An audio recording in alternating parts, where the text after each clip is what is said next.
Hello ladies and gentlemen, welcome back to the channel. I have missed for 3 days in a row for uploading. One reason is because of the Super Bowl, but the big reason is because I've been sick, and it's not like a bad sick. I get sick all the time. I don't know how that happens, but it's not like a bad sick. I just had a sore throat, and so I couldn't really even speak. I didn't even have the energy to like talk to a camera. I have the energy today, but my voice isn't really all there. So if I sound like I'm trying to be a cool TikTok kid, I'm not. I just have a weird little throat going on. But today is the last part of our multi-part series that we do at the end of every year, even though we're 2 months into this year. I don't know why that took me so long to come up with, where I go over all these different cars under different price ranges, and there's no duplicates in any of them. We started with 25K, then we did 20, 15, 10, 9, 8, 7, 6, 5, 4, 3, 2, and today is the final part for cars under $1,000. Song of the day is fitting to the video. It's called You Broke by YG. It's a good song in all seriousness. It really is. I do like the song. It's older, so you might not like it if you're a new school kid that likes, like, I don't know, Juice World and that other guy. What's that other guy now? Yeet. You might, if you're a Yeet fan, you won't like this song. But anyway, without further ado, let's get right into the list with number 10. And obviously, for under $1,000, your options are kind of slim. You could get a Hot Wheels. Those are really cool cars, and they're under 1K.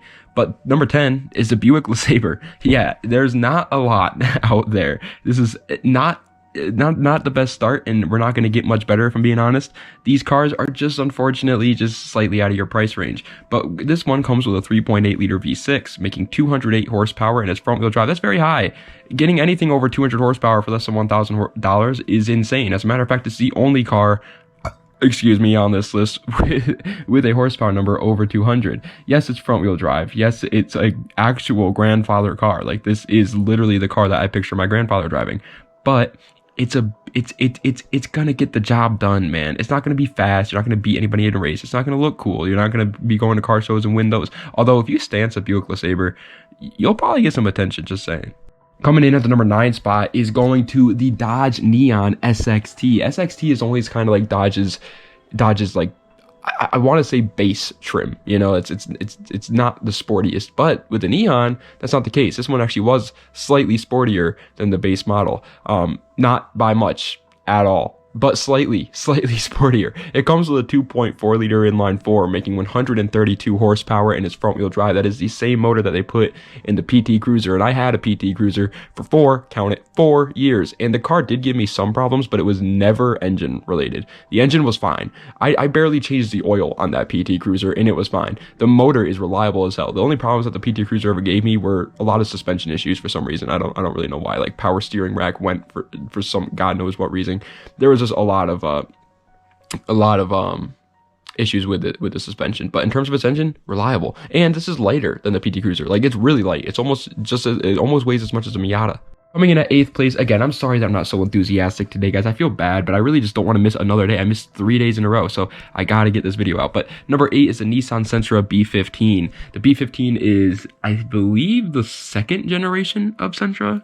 No, it can't be. It's gotta be at least a 3rd, because there's a B13. I don't know. Either way, the B15 comes with a 2 liter inline 4, making 145 horsepower, and it's front wheel drive. A lot of these cars that you're gonna get for under 1K, they're front wheel drive, lightweight little economy cars that can be something fun, and that's exactly what the Sentra is. It's not anything that you're going to go right home about when it's stock. You know, a 2 liter inline 4 making 145 horsepower going to the front wheels isn't anything crazy, but when you start to realize that this car is light, and every time that you do any sort of weight reduction, it matters a lot because the car is so light already, you start to see the appeal. On top of that, you can always swap the motor. You can always build it up a little bit. I'm not going to say that a 2 liter inline 4 Nissan Sentra has the best tuning potential out there, but you can always slap a turbo on there.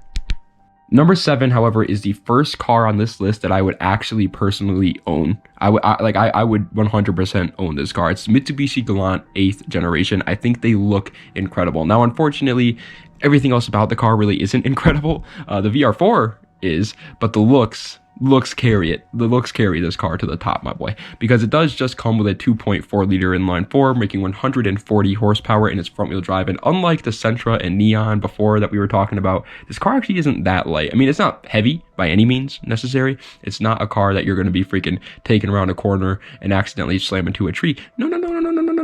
no, don't worry about that, partner. But it is definitely heavier than the Sentra, the Neon, Miatas, 240SXs, things like that. Well, actually, I'd say it's probably around the same weight as a 240SX. But either way, it's not that light. So its horsepower number does kind of matter on this one. But again, the looks carry it to the top. This thing looks aggressive as hell. I don't know why people don't like the 8th gen Galants more. Reload my GoPro there, batteries died. Every time I do that, I feel like I'm in freaking Call of Duty Zombies and I'm reloading the M1911 again. I do it so fast at this point. But anyway, number 6 is the Honda Accord 6th generation. 6th generation? Honda Accord? Mark, you always talk about the 7th generation Honda Accord. Yeah, you're right, Jared. Okay, I do always talk about the 7th gen. That's why we're talking about the 6th gen today, because they can be found under 1K. Comes with a 2.3 liter inline 4, making 135 horsepower in its front wheel drive. Now, I don't want to sit here and tell you I would love to own a 6th gen Accord. I wouldn't. I'm not the biggest fan of the 6th gen's body lines. I just don't think they look that good. But it's still a Honda with an inline 4. So if you want like a car on this list that's going to make you some power, this is probably one of the better options. Like, it really is. Yes, its looks are incredibly boring. Like, so far, I think this is even more boring than the Buick LeSabre. Sabre. I'm not even joking. Like, I think the 6th gen Accord probably looks more boring than Buick LeSabre. Sabre. But this car is by far the best in terms of its performance potential. But that's short-lived, because number 5 is the Volkswagen Jetta Mark IV. This is another car that I would happily own. I like the Mark IV Jettas quite a bit, and the fact that they're still as cheap as they are is really surprising. Now, these cars come with a ton of different motor options, and I'm going to be 100p with you guys. I don't know enough about the Mark IV Jetta platform to know which are the ones that are under $1,000. But it does come with a 1.8 liter turbo inline 4 that makes 170 horsepower, and it's going to the front wheels. That is the same motor they put in the GTI, the Mark IV GTI, which is a great motor. People love building those things. They're really good motors. But I do not quote me on the fact that you can find a 1.8T Jetta for less than $1,000. I don't know if that's the exact model. I'm sorry. I wish I did. I do. But these cars also come with TDIs, which are diesel. You can find one with like over 200,000 miles for under 1K. And you might be like, oh yeah, 200,000 miles. It's a diesel. Okay. It'll go for like another 50,000 million more miles. Okay. These cars are freaking reliable as hell. And again, if you want to build power, these are one of the better options on this list. 4th place, however, is not necessarily the best platform out there for making power, I'll admit it, but it looks really good. It's the Subaru Impreza 2.5 Hawkeye. This is kind of the opposite of the Jetta, kind of the opposite of the Accord. It does look really good, but unfortunately its power potential just ain't really there. I'm going to make a lot of people upset with that, because a lot of people have 2.5 Imprezas out there, but that's the truth. It comes with a 2.5 liter flat 4, making 165 horsepower, going to all 4 wheels. Obviously, this is a very good car as a daily driver type of scenario. 165 horsepower is obviously not enough to make this car, which is obviously pretty heavy because it is all-wheel drive and it's slightly bigger than a lot of the cars on this list, be enjoyable. But I really don't think that's why you're buying a 2.5 Impreza anyway. You're probably buying it because it's a good daily driver that looks pretty cool.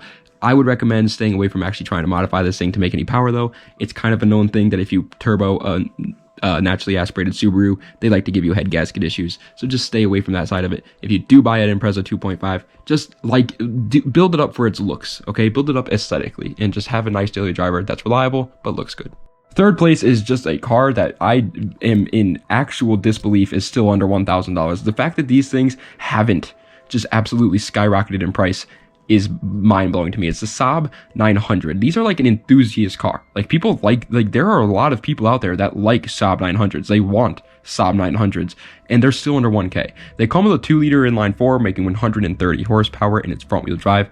Obviously not the best there. Its performance really isn't the greatest. The reason why people love Saab and the Saab 900 in particular is because they're just so different. There's really like nothing else out there like a Saab 900. The people that built the Saab early model Saabs also built Saab fighter jets, and so there's just so much of that weird engineering, clever engineering in Saabs that it is mind-blowing. Like, where you put the key is in the center console instead of next to the car. That way, if you get into an accident, you don't hit your knee on the key.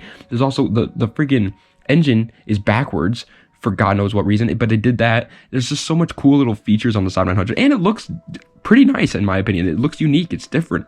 The 2nd place is a car that, again, I would love to own. I love these cars. I love everything about them. It's the Audi A4 B5. Now, obviously, yeah, the S4 B5 is your dream car. Everybody wants an S4 B5. Who doesn't want a 2.7 liter twin turbo V6 that just freaking romps from like the early 2000s. Who doesn't want that? But the A4 B5 is still a really good option. It comes with a 1.8 liter turbo inline 4, making 150 horsepower in its front wheel drive. Now, I believe that is the same motor that they were putting in the Mark IV GTIs. Again, that's a good motor. They're decently reliable. They are good for power, good on gas, good for making more power if you want more power out of it. And the Audi A4 B5 is a lightweight car, despite newer Audis being relatively heavy. These are lightweight. These were lightweight Econobox cars pretty much, and they look so good. The simplicity of the B5 platform is amazing. There's really honestly no real reason why I would not recommend buying an Audi A4 B5. Yes, at this point there are probably going to be a lot of reliability issues with them because they're so old, but if you are smart enough and take your time, you could definitely find a good one. Honorable mention time though, because in every single one of these videos we do one honorable mention, which is usually a truck or an SUV. That way it doesn't take up a spot on the regular list so people don't get mad at me, but I also get to talk about a truck, and today it's a Dodge Dakota, second generation. My friend had one for all of his high school career and then even all of his college career, and he loved it. It comes with a 3.9 liter V6 making 175 horsepower, and it's obviously 4x4 because it's a truck. There is rear wheel drive models of it though, so just be careful when you're buying it. Probably might only be able to get the rear wheel drive model for under 1K, but still, it's a nice truck. But first place is 100% totally personal biased. I put it here because I like it the best of all the cars. It is the Honda Civic 6th generation. This is a car that I actively search for on Facebook Marketplace. Like, I look for these cars to buy them if they're a good enough deal. Like, that's how much I like these cars. And you can still find them under 1K. Now, I'm going to be 100% honest with you. If you find a 6th gen Civic under 1K, it is not going to be the one you want. It's going to come with a 1.6 liter inline 4, making 127 horsepower in its front wheel drive. It's the economy version of the one that you want. You probably want the SI. You want the coupe SI with a manual transmission. Unfortunately, those things are over 5K nowadays. You're going to get a sedan, automatic, base model 6th gen Civic for under $1,000. But even then, it's still such a cool car.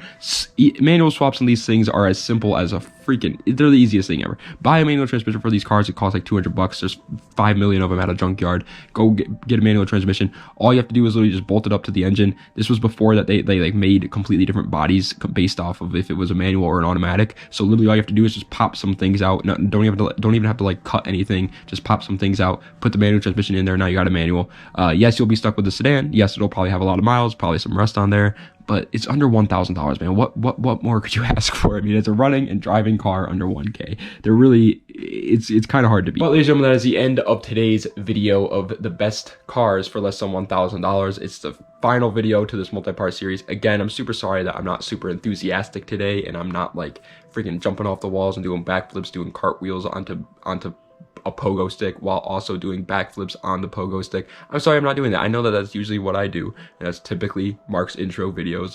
They go pretty hard, but today I just couldn't do it. I couldn't do it. I'm sorry. I would, again, normally I would, you know, that's a very easy thing for me to do, but today just wasn't happening. But anyway, thank you guys so much for watching. I appreciate it. Tomorrow's video, I will probably be in the same mood because I'm just really not feeling well. So, das vidanya. Have a nice night.